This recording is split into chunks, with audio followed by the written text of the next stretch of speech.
Cześć siemanko, przychodzi czas w życiu każdego kolekcjonera retro, gdzie tak naprawdę w końcu udaje mu się kupić coś, czego tak długo szukał i tak bardzo chciał sobie zdobyć do kolekcji. I dziś tak na dobrą skalę jest właśnie dla mnie ten czas, bo dziś przyszła bardzo ciekawa paczka, a jaka to paczka? Spójrzmy.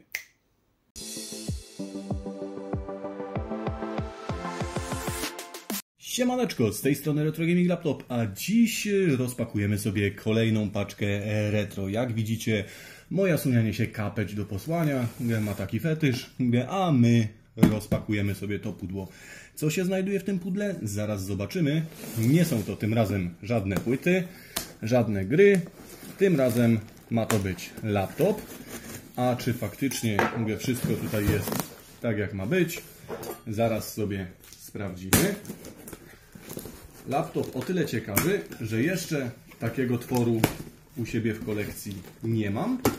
Ogólnie nawet ciężko jest dzisiaj coś takiego do kolekcji sobie dorwać, ze względu na to, co jest serduchem tego sprzętu. Laptop bardzo solidnie zapakowany, spójrzcie, worki z powietrzem, koperty, folie bąbelkowe, wzór do naśladowania naprawdę.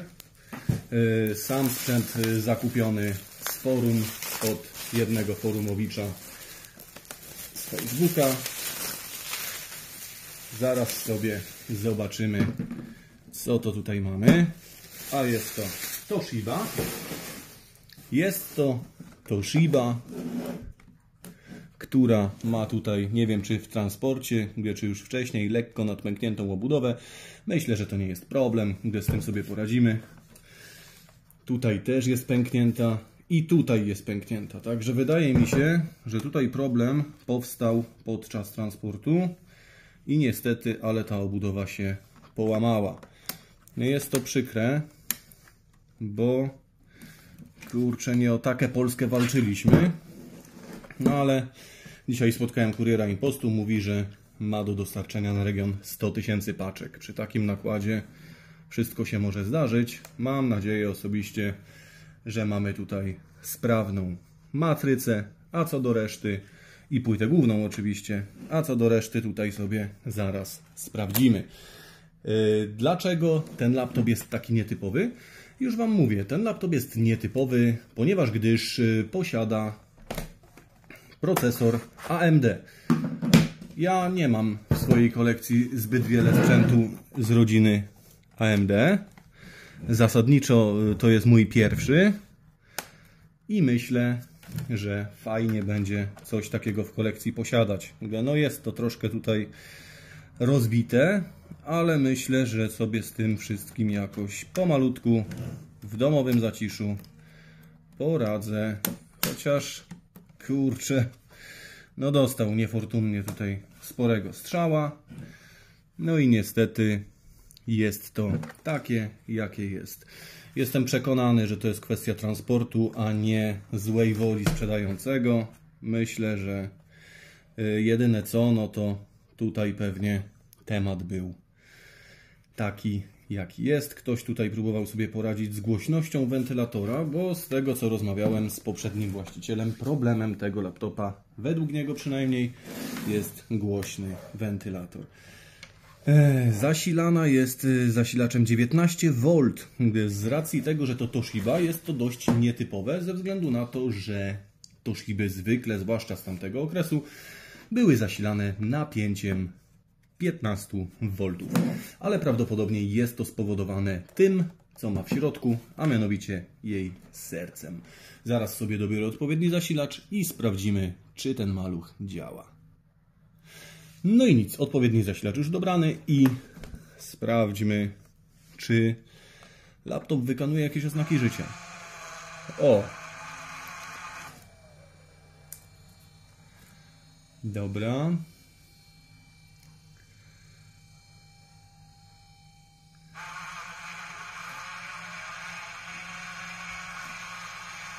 Laptop odpala, jak słyszycie, wentylator działa w ten sposób. No i cóż, na matrycy nie pojawia się absolutnie nic. Co tutaj jest? Co się stało? A nawet się coś wyświetliło, dobra. Trzeba było troszkę dłużej poczekać. Ale to nie wentylator chyba.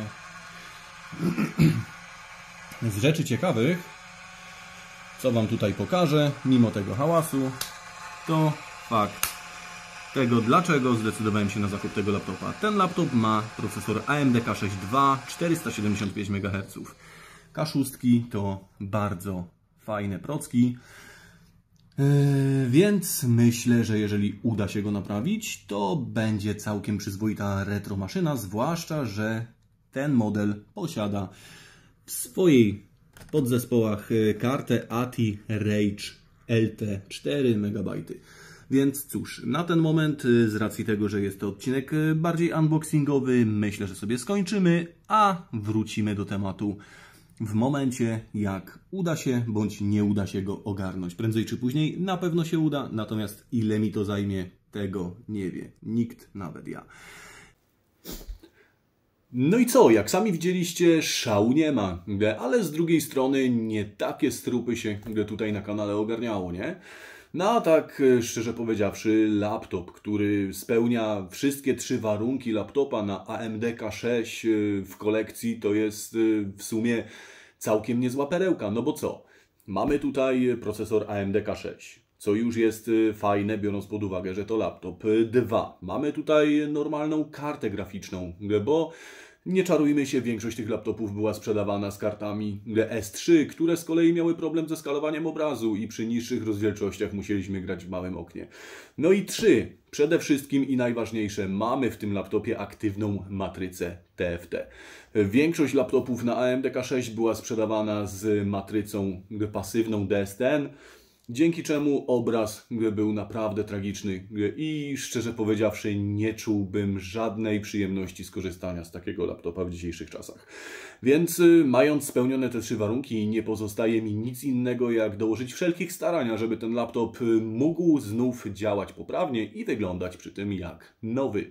Czy to mi się uda? Cóż, zostańcie na kanale. Na pewno prędzej czy później przekonamy się wspólnie, jak to wygląda od środka i co uda się z tym konkretnym modelem zrobić. Jak też na co możemy liczyć, jeżeli chodzi o jego wydajność.